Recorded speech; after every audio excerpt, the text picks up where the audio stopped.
This is the Wired Educator Podcast, episode 261. My interview with Casey Cuny, the 2024 California Teacher of the Year, and we talk about rigor, relevance, and relationships in the age of AI, and so much more. This episode was recorded live at our third annual SEL Symposium, where Casey was the keynote speaker. This is a killer episode. Buckle up. Welcome to the Wired Educator Podcast, where it's all about becoming a better educator now so you can make a greater impact and enjoy a higher quality lifestyle. And now, your host, Kelly Croy.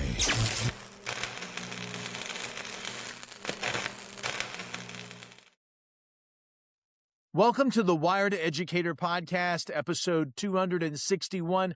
I'm your host, Kelly Croy, and I'm excited that you would join me today with my interview with the amazing Casey Cuny. Casey is truly special. We're going to dive deep into how he uses AI as a thought partner to differentiate instruction and how his own journey as a cancer survivor shaped his belief that relationships are the most powerful tool a teacher has.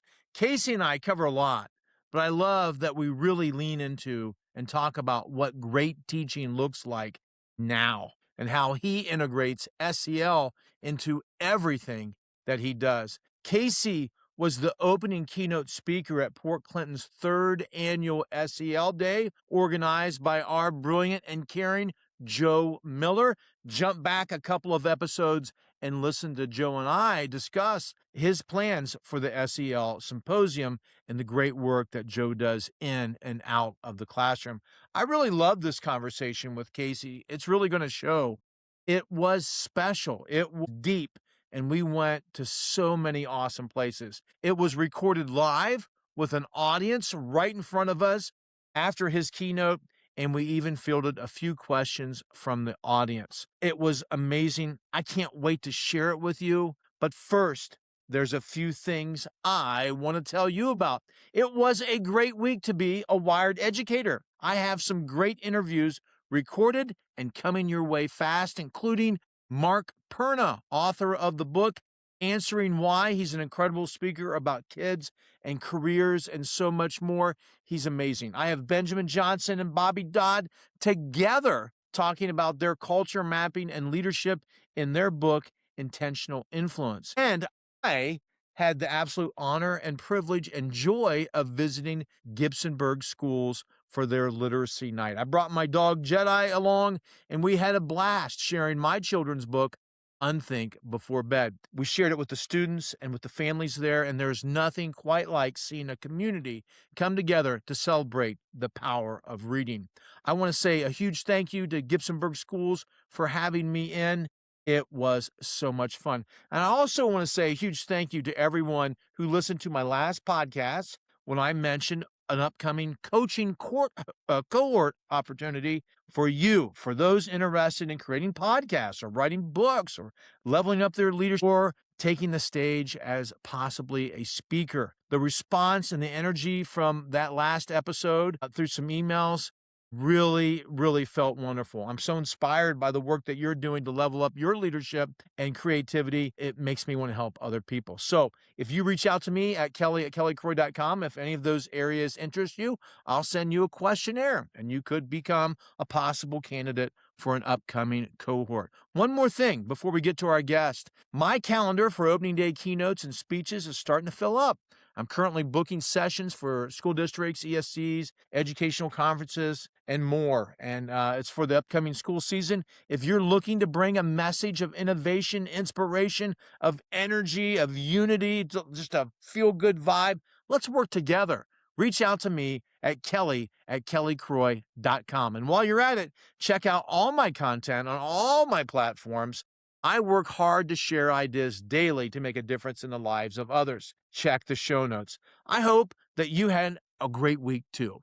And now let me tell you a bit more about our guest, Casey Cuny. He is an honors English and mythology teacher at Valencia High School and was named the 2024 California Teacher of the Year. He also serves as a professor in the Masters of SEL program at National University. He is a passionate advocate for student growth, equity, and the power of the 3 R's. He just delivered an incredible keynote here at Port Clinton City Schools, and I'm honored to have him on the show. Casey, welcome to the Wired Educator Podcast. Hey, welcome to the Wired Educator Podcast. I'm your host, Croy, and today I'm excited to interview Casey Cuny. Casey is an amazing educator. He was California's 2024 Educator of the Year, and more importantly, he was this morning's SEL keynote speaker here at Port Clinton City Schools. I took 4 pages of notes. I'm really honored to have this opportunity to talk to Casey about the importance of relationships in the age of AI and more. I'm really inspired by his work, and I have interviewed guests in person, like maybe once or twice, but I've never done a live interview, and so this is going live right now, and it's a little weird. I had the chair set up to look at Casey, and a colleague told me that kind of looked like speed dating. Maybe that's not what we want to do here today, but we do have a live audience of probably 3,000 educators. All right, a little less than that. We have probably more than a dozen people joining us, and we hope to wrap up the interview with some questions from them. Well, Casey, thank you for being on the Wired Educator Podcast. Yeah, thank you for having me. This is fantastic. All right. So Casey delivered an awesome keynote this morning on the importance of rigor and relevance in the age of AI. But I always like to open the show to learn about the human side of our guests. And so I'd love to know what kind of student you were. When did you have the magic moment that you wanted to be an educator and make a difference in the lives of kids, and hear about your journey? Yeah, so I became a teacher really because of a really pivotal thing that happened when I was 13. I was diagnosed with bone cancer. I was playing football and they thought it was shin splints, and it just kept getting worse and worse. And found out I was living in Colorado. I grew up in Colorado in the mountains in a Vail ski resort area. And so turned out it was bone cancer. It was very touch and go for that time, and chemo and lots of surgeries, all this stuff. But when I later looked back on my life, it was my teachers that were like the central characters in the narrative of that whole story. Oh, wow. It was Mr. Ortiz who came to my house to teach me history. There was actually a couple of teachers that wanted to hold me back During your recovery? Yeah, and he was adamant. We're moving him on. You guys are crazy. And so let me stay with my group, my friends. And then, in the aftermath of surviving all of that, my sports were gone. Which was my whole life. And it was the Miss Caligieri who basically demanded that I do ASB, student government. Then I ended up becoming president of student government. And then Miss Foster demanded pretty much that I try out for a school play. Then I ended up doing the theater and all that stuff, which I never would have done. So I actually got a business degree. I went to University of Arizona, Wildcats. All right. I'm really nervous about today because of Princeton a couple of years ago. But I got the business degree and I came out to LA. I went out to LA with a good job and one of the studios in marketing, but it just felt so unfulfilled. And I think as a cancer survivor, there's like a different kind of weight that kind of sits on you a little bit, because I made it and a lot of kids didn't. And I just thought, I can't make my life's mission getting people to go see bad movies. Right. That was essentially what I came down to. And so I quit and I started subbing, because it was like my teachers, I just kept thinking in my mind about those teachers and the impact that they had. So I started subbing at Van Nuys High. And I was hooked, and not on the subbing, but I realized like, okay, I could do this, and I like this, and so I started teaching at Van Nuys High, which is in Van Nuys, California, big Title I school, and then that's how it all started. And you did okay. 24th Teacher of the Year in California. Well, I'm going to be a little awkward, and I apologize. So part of your journey you haven't shared with us was part of the recovery process was you were an amputee. I have a titanium tibia and knee. Okay. The whole thing's titanium. When it was done when I was 13, they said it was the longest replacement they'd ever done. No kidding. And I think that record's been eclipsed. Okay. But it's, so it was a long road. They gave me that choice. Gotcha. It was a really surreal thing. They literally had me in a room with my dad, and they said, here's the options. We can amputate it, which is one surgery, or we could do this experimental at that time in 1990. Yeah. Where we call it limb salvage. We're going to try to save it, but it could be multiple surgeries, might not even work, yada, yada, right? And then they were like, there's a little buzzer on the wall. Hit the button when you know your decision. And the doctor left. And I was 13. I was in 8th grade. What a surreal moment. Yeah. Yeah. And my dad, he was like, this has to be your decision. Wow. So start crying talking about this. Yeah, that's all right. We talked it out, and I just remember thinking, I want to keep my leg. Like, how could I choose the other? So we went with it. It was really, it was long. I was on crutches for two years. I had to have 9 surgeries, but then it eventually worked, and went off to college and everything. And then 6 years ago, I had to have the upper half all replaced. Wow. Which is so weird, because then they said I'm now the first doing what now they call it, doctor terminology, revisions. Okay. It was quite the revision, 8 hours under and all that kind of stuff. But at UCLA hospital, but it's actually one of my proudest moments in teaching, because I was in the hospital for a whole week at UCLA in the recovery after that. And while I'm laying there in bed, in walked one of my former students, and he had seen on Facebook that I was in there. Wow. And he went out of his way, to come in the hospital. And I've often thought about who would go out of their way to go into a hospital, go to the desk, ask how to get to go see their favorite accountant. Yes, right. Nobody, But for a teacher, he did, maybe. And we sat and talked for like an hour or so, just about life and sports. We had really bonded. He had a real family crisis in his high school years of addiction in his family, and so we just kind of bonded. Yeah, he was like a bully, actually. Wow. And they put him in my class because they said, we think you could handle him. Yeah. It was that kind of, I think that's nonsense. But I was like, oh, okay. And then we became like this. And so, so that was one way, out of that whole thing. But the second time around was so much easier. It also reminded me, though, too, how when you're a kid, just they're bigger. Sure. Like that moment when I had those surgeries as a kid, that's been like affected my whole life. Yeah. And it's always been in the back of my mind. And then when I did this surgery 6 years ago, I was like, okay. Yeah. I was walking within about 3 months. And, I don't think about it very often. But it reminds me, too, that when things happen to a kid, I mean, it's a whole nother ballgame. Like to the kid you were just helping. Yeah.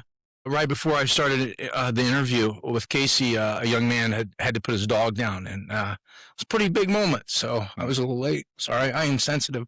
I appreciate you sharing that, and I'm just curious. I know you can't speak for all people who go through traumatic experiences and like that, but this morning you talked about the importance of building relationships with kids. And so if I have a student in my classroom and there is a noticeable physical challenge that they're faced with, does that become a private conversation? Do I ignore it? Is it case by case? Is it part of the discussion, or pass? No, yeah. I mean, I think you have to approach it carefully. Yeah, I guess I would say.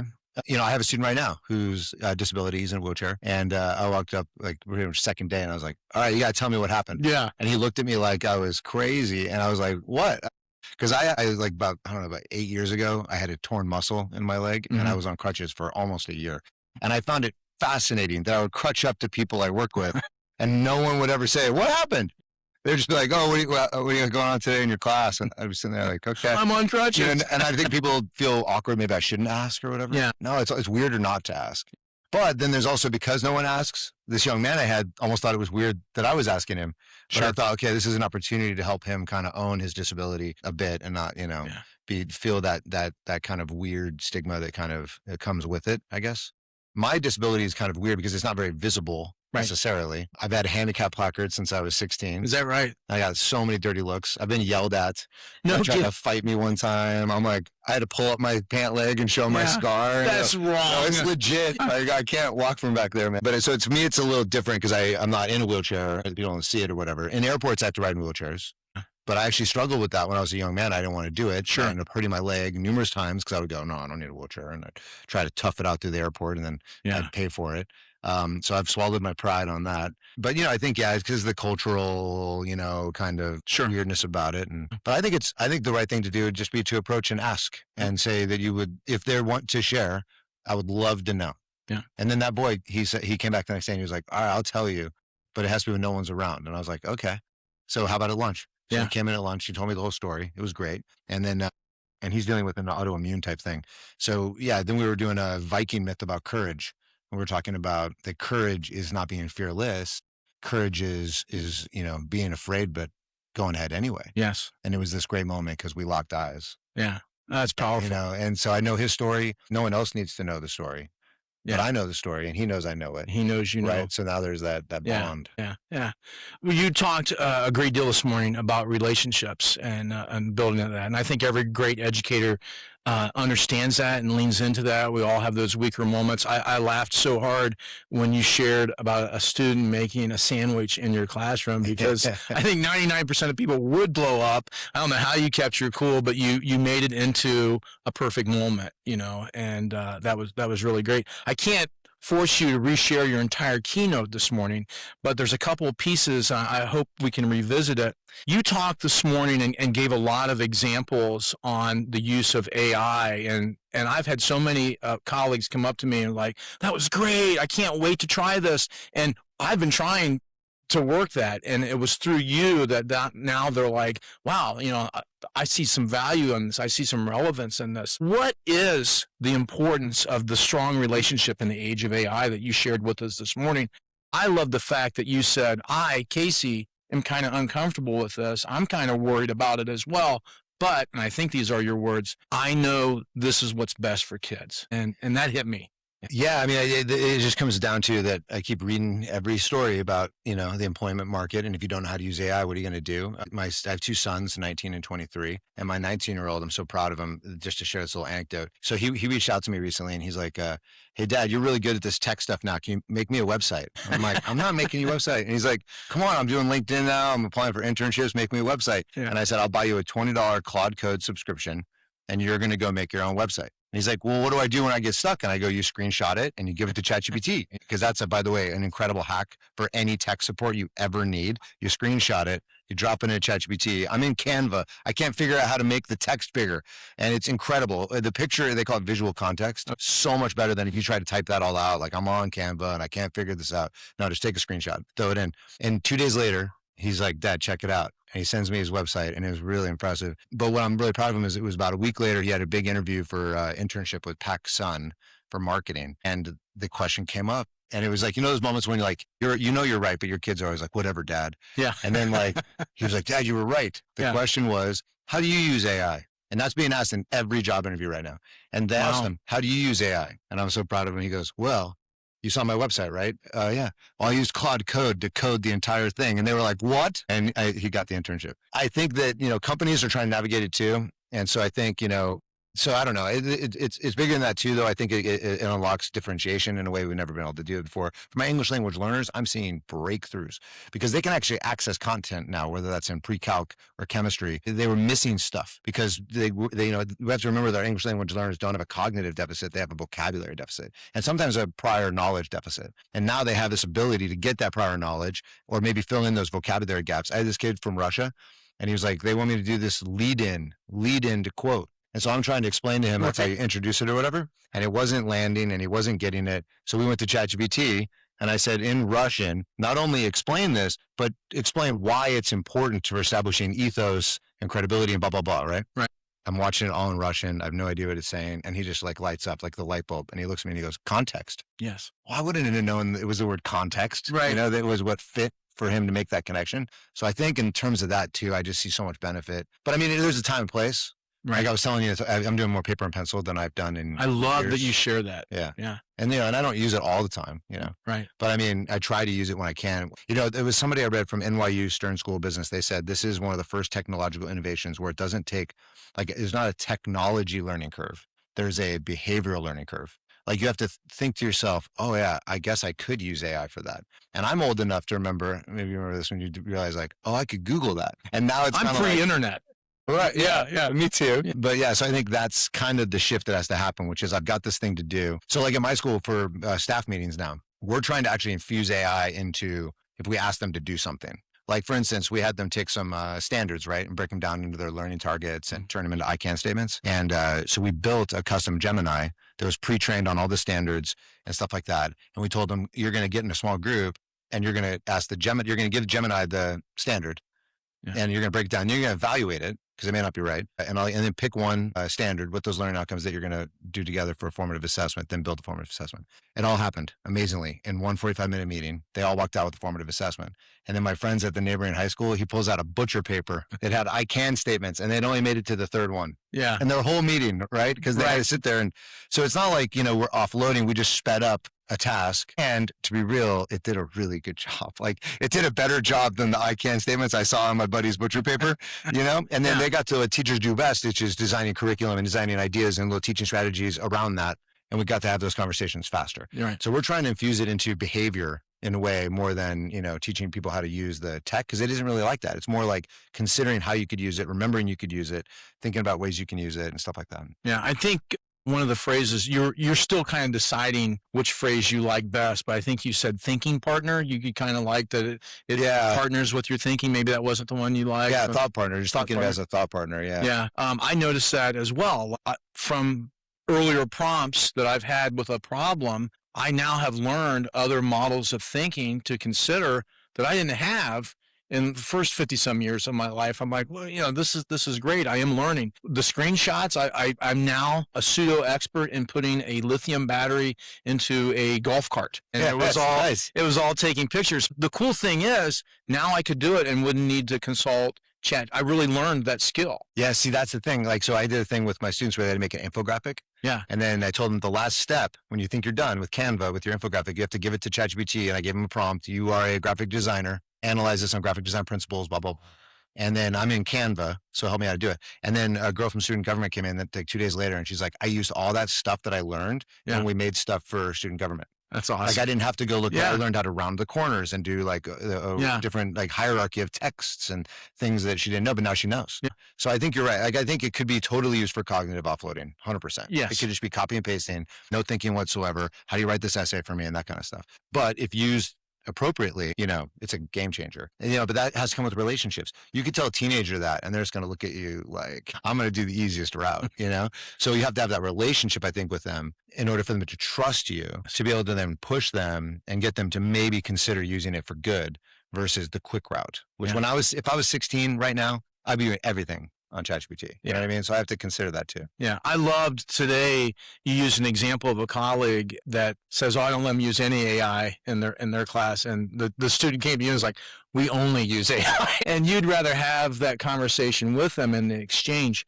You also highlighted and emphasized this morning that you're using AI to become a better educator. I know as an educator, it helps me differentiate my lessons better. I just type in, I don't really know the 1 billion abbreviations in education that I should for this learning challenge or whatever, but I know the kid. And I type in, I describe the challenge that I'm faced with. And boy, the solutions are not only good, they're based on real educational discoveries. And I ask it to cite it for me and how do I know this is the way to go? And it gives me results and what to expect. You took it a step further. So I loved hearing today, you're using it, you're teaching yourself, you're asking AI to teach you about AI, and you're also teaching your kids. And you said, hey, they may be digital natives, but that doesn't mean they know AI, and they don't. And you're helping them learn as you learn. Yeah, I did an experiment like last year where I have this Greek myth thing. It's called I think you pronounce it the Eleusinian Mysteries, which is this old Greek festival that no one knows about. And I used to have them do this is how old this lesson is that I'm still reusing. It was a web quest. Okay, yeah, I remember web quest. So I'll just pull out when that the link was broken and they were done. So every year I'd pull out that web quest, and then 2 years ago, that they were done in 35 seconds, paragraph answers. And I was like, all right, well, this isn't going to work anymore. So then I had this bright idea. I was like, guess what, guys? I gave them a prompt. You're an Eleusinian Mysteries tutor. You're going to teach me all about it. Prompt me with a Socratic method let's learn like this. And I go, guess what, guys? You have now the prompt. You can learn everything, and there'll be a test in 30 minutes. Big smile on my face. And they were like, what? You can't do that to us, one kid said. And I'm like, what do you mean? You have this thing in front of you. And so I did the test. I did not put it in the gradebook because, interestingly, 25% did, like a 20-question quiz. They knew nothing about this thing before that moment, but 75% absolutely bombed it. And then we had this conversation, and a girl over here who got 100%, I said, what'd you do? And she said, I asked it to make me flashcards. I asked it to quiz me. I asked it to make me a picture of the ceremony.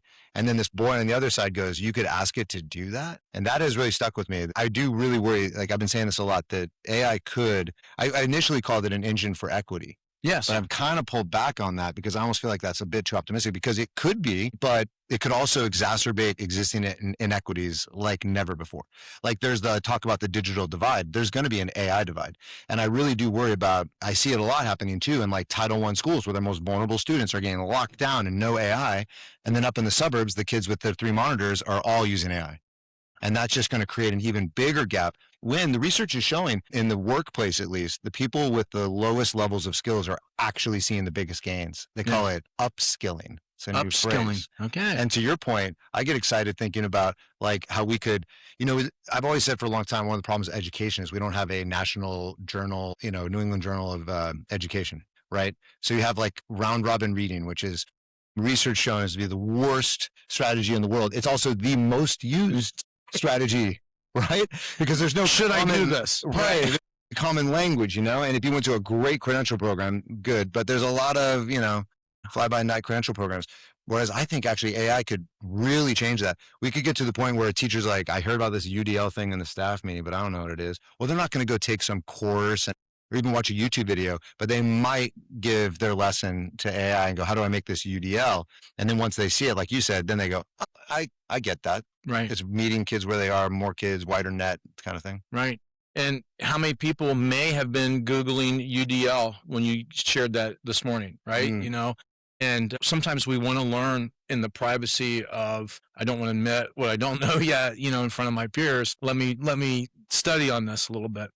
I thought it was really great that you teach how to produce and create with AI, but also the part of study. I've noticed at all the districts, I've been at 2 districts, and there's an assumption when a child enters your classroom, quite often they know how to study for the quiz. They know how to prepare for it. And I found, I have 4 daughters and plus the kids that I work with, a lot of kids just don't know. They just don't know what to create. And I love that a lot of the AI that we both use has some examples in the right-hand corner, say flashcards, whatever like that, or create a podcast and things. But even then, kids don't know. Like, my daughter showed me, she took her chemistry notes and made a podcast, and it even kind of sounded like her, and she listened to it, and she was like walking the dog. And I'm like, wow, writing this down, this is good stuff. You shared some great examples this morning. Could you share another example of like, that's just where it's really clicked with the kid, like the exchange of AI from you and the child was really worth sharing? Yeah, that quiz prompt that I give my kids really has caught on. And I actually got a really cool email from a mom last semester, actually, where her daughter got 100% on the AP Chem midterm. And she was shocked because she'd been hearing her daughter say she was really struggling. And then she said, oh my gosh, you got 100. How'd you get 100%? And then she was like, well, Mr. Cuny showed us we can quiz ourselves on ChatGPT. One question at a time. One question at a time. And so she started with the whole unit. And once she figured out the 15 things she wasn't getting, she said, I just kept asking it to quiz me and teach me and quiz me and teach me until I got it. Yeah. And I mean, that's powerful, right? And then to your point about Googling, right? It's interesting to think about. If you Googled UDL, you would be reading about UDL. Which is, you might give bad examples, but it's also passive in a way. You're reading and you're taking it in. But I find, ironically, that when you do the AI correctly, it's an incredible amount of mental effort that you have to be reading, wondering, thinking, and then inquiring to ask that question to fill in what you're not quite understanding. And that's why I see kids shut down on it. Yeah. Because they see this thing of text come up. And it actually is going to take a lot of mental effort to engage with that. And then go, but what about, And so that's one thing I think, too. We've always wanted kids to be inquirers. And so I think actually the ones that can start doing it earlier are going to be faster at learning with AI. And then the sky's the limit, Yeah, I love that. You actually, so I love mythology. I got to teach mythology class yesterday to some 8th graders here at Portland City Schools. Highlight of my week. It was a lot of fun. But you also teach an SEL course at your school. Is that right? Or did I miss that? No, I teach in the Masters of SEL. Okay. National University. They started about 5 years ago. National is based out of San Diego. It's like nationwide now. It's like online and stuff like that. I used to teach physically in LA, and now it's all online. But so it's a master's in SEL, and so I've been doing that. I got into that the very first year of the program, and so that's been incredible. No, we actually did have SEL classes at our school. The teacher left though, so they've kind of gone away. But we had SEL classes, and they were well received. It was one time though I have to share. I had a friend of mine it was a dad, and he's like, I put my daughter in the SEL class. They're not going to teach my daughter about emotions. Yeah. And I was coaching basketball at the time, and his son was in our travel program, and I was like, what do you think I do as a coach, man? Hey, they miss a free throw. We teach them to take a step back from the line, take a breath, step back up. How do you win in the fourth quarter? Right? How do you prepare? How do you eat well? Yeah. All those things. That's all SEL. He was like, oh, you know, so I think some of it's just redefining. It is. I think it's got some bad labels. I think people need to lean in a little more and understand. It's like, just like about anything in life, you know, that's not my problem until it's my problem, you know, and then, now it's important. Now I want to learn about it. You said something today. I hope I can pull it up here.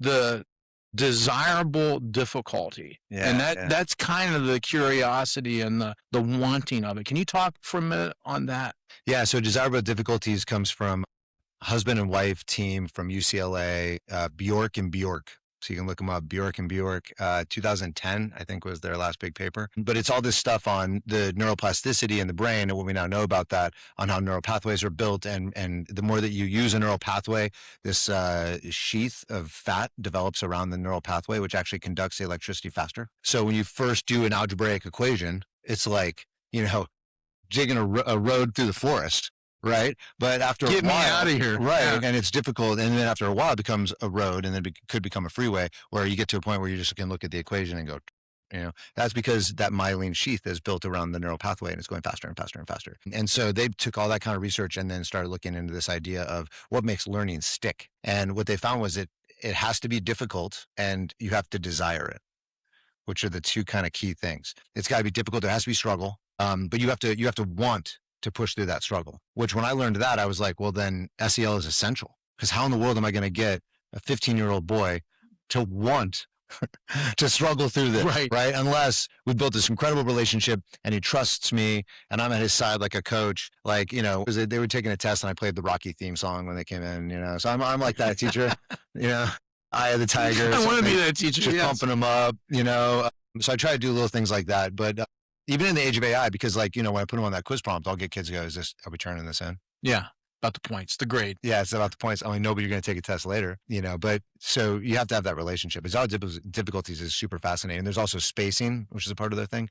There's actually new studies out that to learn information, instead of most people would wait till the night or two before the test and cram for 5 hours, right? They found that if you just did like 30 minutes, like on Sunday, and then skip a day. Yeah. 30 minutes on Tuesday, skip a day. They call it forgetting to learn. That when you allow the information to fade back into your like long-termish memory or just disappear into your subconscious, and then you try to pull it back, you recall, and then you let it go a little bit, and then you try to pull it back, that strengthens the retrieval practice. So they call it spacing. So you should space out the studying. And then interleaving is you should actually mix up the subjects. The new brain research is showing that we think thematically, I should do my unit and then go to the next one. But they're finding that taking a break and going to something different and then taking a break, going back to that thing is actually really powerful. And I'm sure like with the speech I had to do, I now use these techniques, right? I'll try to get something down like 2 weeks in advance, knowing I'm not going to write it then, but just to get something going, because the research shows your brain works on it, even when you don't realize it.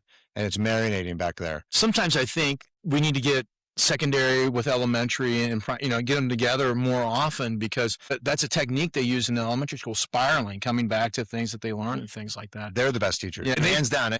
Like, I seriously feel that way. Yeah. Primary teachers do all the heavy lifting, and then us high school teachers get to go to graduation and, you know, tell funny stories with them and say, oh, you just discovered Bob Dylan? Cool. Radiohead? Oh, I love Radiohead too. You know, but it's only because of you guys, seriously, who are doing the heavy lifting. And every time I drive by my elementary school in my town on the weekends, there's cars in the parking lot, and there's no cars in the high school parking lot on the weekends, you know? Yeah. They're doing all that work. So much respect. They have so much to teach us. They got classroom management locked down. Mm-hmm. Like they really know. You said just a moment ago, that's why SEL is essential. And I want to lean into that, because this morning, like today, we're having a very special day at Port Clinton City Schools. It's an SEL Symposium, which is wonderful. Casey, I'd like you to also know we practice SEL other days too. You use the word ingrained. You said it's ingrained into your instructional practice and into your learning practice. Can you describe that a little bit to us, what it means to have SEL ingrained in your work? Yeah, because I think SEL is an approach. I see a lot of districts, and you guys don't do this, but I see other districts doing it, I think, incorrectly, where they'll go like SEL twice a week for 15 minutes. And it's like, because it's not what it is. It's not a strategy. It's a way of approaching teaching. I would argue coaching. Because SEL doesn't mean necessarily being so lenient that you're like soft or something. I think building resilience is part of SEL. I want to build, students who are ready for hard things. So I think that's SEL. So for me, ingrained means, like I was saying in the speech, and Kurt thinks I'm crazy, but I learned all their names by day 2. You said that, I wrote it down. You learned, and it's 180 students, you said. Yeah, I have 36 per class. We got to talk. I know, it's nuts. But no, I get to talk to pre-service teachers a lot. Yeah. And I think they're looking for some lofty advice. And I'm like, learn all their names by day 2. If you have to do the tenths or whatever, do the tenths. Because the stuff I was telling you about, the interleaving and all that, I'll look at the roster like a week before school. I'll just read them through once, and then I leave it alone. And then like 4 days later, I open it back up, and then I go through it one more time. And then I'm doing what the research tells me to do. And then first day, I literally go like, oh, Jacob, Sublime. You like Sublime? And Jacob, that's amazing, Jacob. What's your favorite song, Jacob? And they don't know what I'm doing, but I'm saying the name over and over and over, so it sticks. And I try to give myself some context about them so it'll stick. Now, it's not perfect. Usually by week 2, I've forgotten like 25% of the names, and I can't ever let them know. That's like, there was probably like, oh, great idea. And then I casually walk over to the computer and I'm like, Carolyn, I loved that idea, But when I first started doing it, it was just the look on their face when they walk in my room on day 2 and they're trudging up the ramp. Because in California, our entire school is outside. I grew up in Colorado, so I thought it was weird when I went there. Can't do that in Ohio. No, like my door opens to the outside, and the whole campus is outside. And but when they're trudging up the ramp, and I'm standing right there at the door, and I'm like, Samantha, Jose, let's go, Sammy, and I'm knuckling them, the look on their face is just stunned. And also, in terms of classroom management, changes everything. Because I can just bark out the name, the kid, on day 2, and he's like, oh, geez. Yeah. So... But I think it just communicates that I want to get to know you right away. Because we all had that teacher who didn't know your name like a month into school. And they're like, hey, you. And I've never wanted to say that. So I don't know. To me, that just starts with that. There was like something I heard about Lou Holtz, the Notre Dame coach. Yeah, just passed away. Oh, that's right. Yeah. There was like some anecdote there. They were like an Adidas school. And the journalist was like, I heard that when they get in the huddle, the first thing they have to do is they have to line up all their Adidas stripes with the person next to them. Isn't that kind of a silly thing to be doing in the middle of a game? And Lou Holtz was like, it's the details. And if they do that, everything else will follow. So that's kind of how I view the whole name thing. Like if I get their names right on day 1, then I think the details follow from there. Then I'm also communicating to them, I care about you, I want to know your name. And I really work on pronouncing their names too, and because that's the other worst thing that ever happens is when someone mispronounces your name all the time, So I start with that. So that's an integration of SEL. But then I put them in small groups to do some group work. First thing, they have to figure out something they all have in common. Then they have to figure out their birthdays and who's the oldest and who's the youngest. And then I make either the youngest or the oldest the team captain. So that's building relationship skills. So that wasn't in my content necessarily, but I'm teaching them relationship skills out of SEL so that group works better together, so that they learn to work well with others. And then can I tell one more little anecdote? Please do. Because I think another thing in SEL gets mislabeled as like lowering expectations, and it shouldn't be. And I think sometimes people do that, but it's not meant to be that. And I think sometimes we have to be careful about shielding a kid to the point where we hurt them, right? So like, prime example, I had this girl who told me in 10th grade could not speak in class. Please don't ever call on me. I'm too uncomfortable to speak in class. And I was like, okay, but I'm gonna try. Anytime you ever want to raise your hand, you just kind of give me the nod, okay? And she looked at me like I was nuts, and she's like, no, I just told you I'm not going to do that. And I was like, okay. And then like I would always look at her, like, because I could tell, we can tell. And so then I tricked her. We were like on the book, and I got the book out, and I was looking around, and I go, hey, what page were we on last period? And I looked right at her, and she goes, oh, 45. And I go, and she was like, oh my gosh, you got me. Well, guess what? Like a week later, her hand's going up. Yeah. And I'm going to cry telling this right now, but no, you're not. She spoke before the school board last week. That's incredible. She got before the school board and gave a speech about a program that they're cutting that she was impassioned they can't get rid of. She's a senior now. Yeah. And I just couldn't That's your grade card, right? That's your paycheck. Yeah. But it was like, I know a lot of teachers that would have just never called on her. Right. And let her sit there. Yeah. And go, well, it's her anxiety. But I don't know that we should let kids just sit in their anxiety. I think we should help them get through their anxiety, because they're going to have to go into the world and deal with all these things. And we all are going to have to suffer through emotional anxieties, anger, doubt, imposter syndrome, all these things, right? So I think it's important to try to help kids grow through them rather than, let that sit. Yeah. It's a beautiful story that you've shared, beautiful work. You have a beautiful mission. I'm inspired. I learned a ton. I could talk with you another hour. I have maybe just another question. I'm not going to let you tell the story, but a couple episodes ago, I interviewed a superintendent from Orange County, California, who has the charge of 450,000 students. It kind of blew me away. And he told me his story when he was a child. He was a rescued baby from Vietnam, from Saigon, from the Vietnam War. And, he got to school. English was a second language. And much like you, when the teachers came to your hospital and said, nope, Casey's going for it. Nope, Casey's going to take the harder class and things like that. He fortunately had a teacher that wanted the rigor, that built the relationship, that gave him the tools. And one of the tools you kind of shared this morning was you allowed one of your students to use an audiobook. A lot of teachers say, hey, you got to be able to read. I guess you're not going to learn. You're looking at what learning is a little bit differently. You want them to learn, not necessarily follow the process of everybody doesn't have to do all the steps. I just want to get everybody to the learning. I think that's kind of equity a little bit, right? Percent, Yeah. right? I think the definition of a text has changed a lot. Yeah. So text is information that you're consuming so that you could then think about it and then maybe respond or create something new or something from it. So to me, it doesn't matter if it's, obviously they need to read. If especially a high school kid is going to access material better through an audio modality, then I definitely want to give them that opportunity. I remember early in my career, I let my English language learners get a home language audiobook of The Great Gatsby. And I had some English teachers that were just furious. What are you doing? Yeah. What are you doing? And I was like, this kid got here 6 months ago.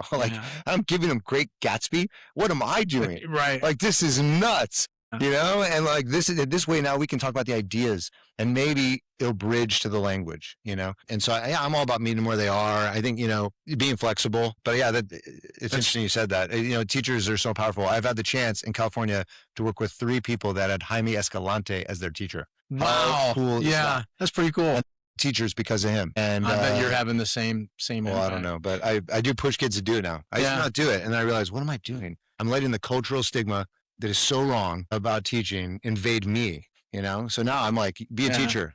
Be a teacher. Hey, you're brilliant. Be a teacher. I totally push it. I mean, why not? I freaking love it. It's been the best thing that ever happened in my life. I doubted it for years, though, because of that cultural thing of like, should I do something more or whatever that is? There's nothing more than being a teacher in my life. I, a few years ago, was in a incredibly bad car accident with my entire family. And all first responders were former students. Wow. It's incredible. Took very good care of me. See? It's great. The life of a teacher. Hey, I want to end with some fun speed round questions of some of our audience. And the first person I'm going to call on is Kelly Croy. Kelly would like to know, what is one of the most influential books, just one, just say the name if you can, of your life? I know you've probably read dozens of influential books, but what's a life changer for you? Because I think books change lives, and that's why I always ask this question. Oh, man. It's hard. You don't have your bookshelf with you. Okay. Well, cool. What are you reading now? I'll go with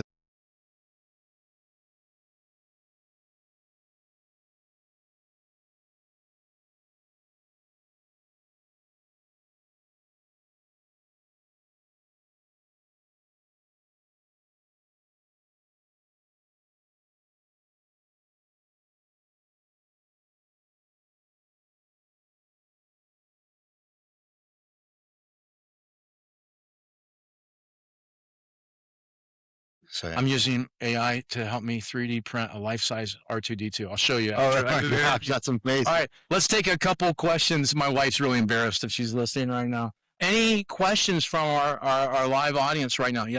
Never. No.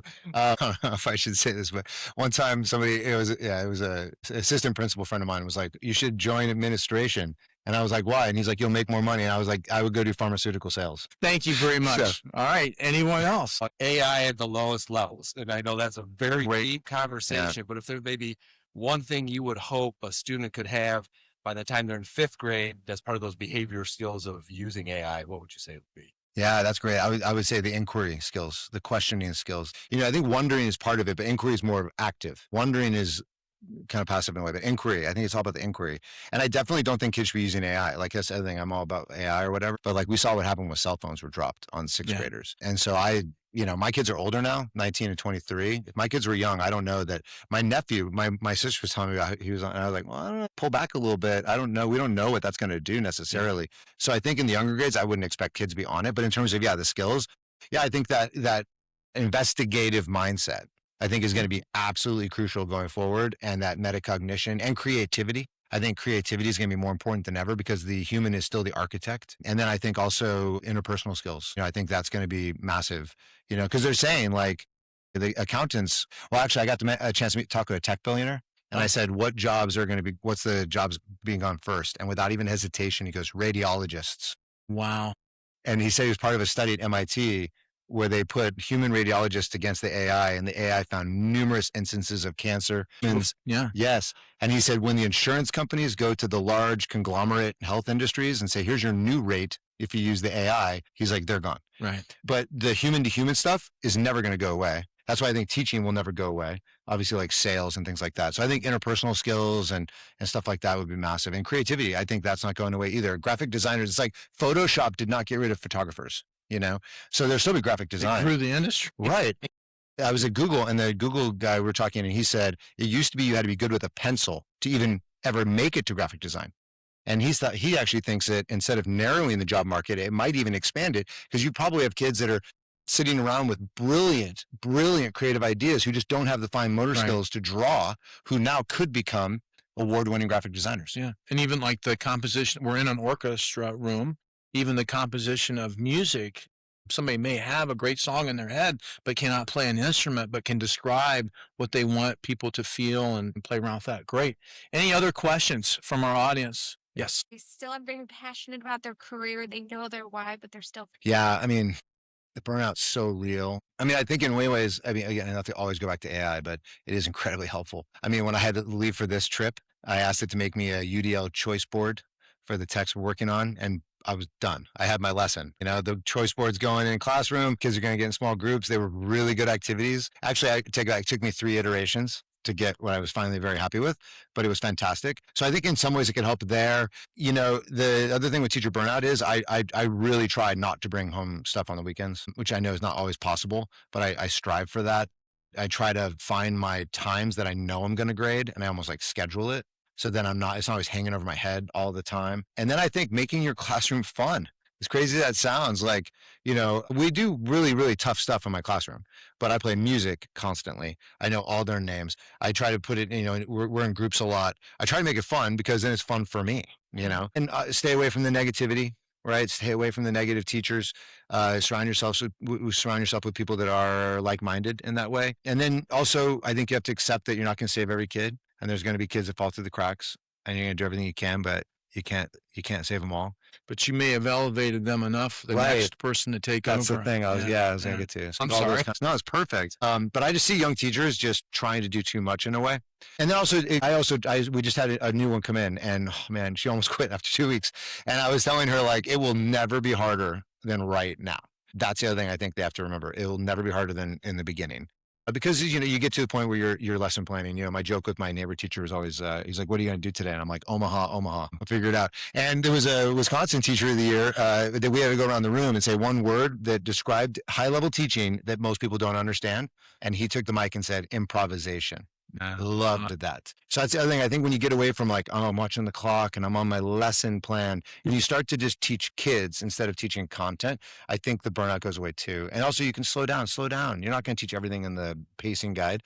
You're teaching kids. So let's try to create some goals and try to go from there. I think that could take a lot of pressure off, but it's tough. I'm hearing you talk about all these teachers of the years. I'm picturing you all have matching jackets with like an emblem and a special lounge. Yeah, secret handshake. You discuss these things. Casey, I could talk to you for another hour. I want to thank you for being on the Wired Educator Podcast. We've got a lot of hands, but we've run out of minutes, and so I hope our path crosses a few more times. Final closing message to our listeners and our guests today? I would just say in this age of AI, I hope that our nation truly kind of revalues education in a way it hasn't in a long time, because you have to be intelligent to use AI effectively. And if you want to get really real about things right now, India and China are educating quickly and efficiently to get people on that AI. And if we ignore education, I really worry what that's going to do for innovation, commerce across the board. And you combine that with the fact that teaching is an AI-proof job. I hope that we start to see a revaluing of education, incentivizing going into the teaching profession from top quality programs with like loan forgiveness type things to get good, the best and the brightest into the classroom. I think it could be a real game changer for our nation. All right. Thank you very much for being on the show.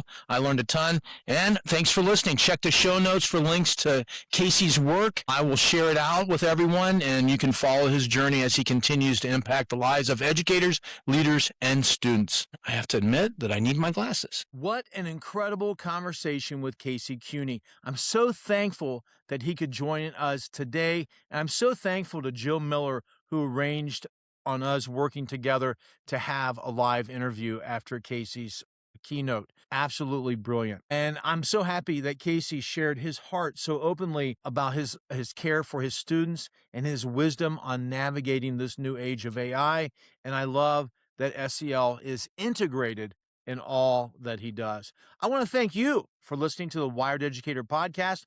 I know your time is valuable, and I appreciate that you choose to spend it here with me and my guests. If you enjoyed this episode, please do me a favor and hit subscribe on your favorite podcast platform and leave a review. It really helps. It really helps us reach more educators and make a bigger impact. Don't forget to visit wirededucator.com and kellycroy.com for more of the show notes and links to everything that we discussed today and more resources to help you level up your teaching and your leadership. I hope you have a wonderful week of teaching, learning, and leading. And as always, stay wired, stay energized. If you want to learn more, if you want to have your conference, your book, your product shared in the intro, the pre-roll of the Wired Educator Podcast, reach out to me, kellycroy.com. You're awesome. Keep making a difference in the lives of kids, and have a great week. Thanks for listening to the Wired Educator Podcast at www.wirededucator.com.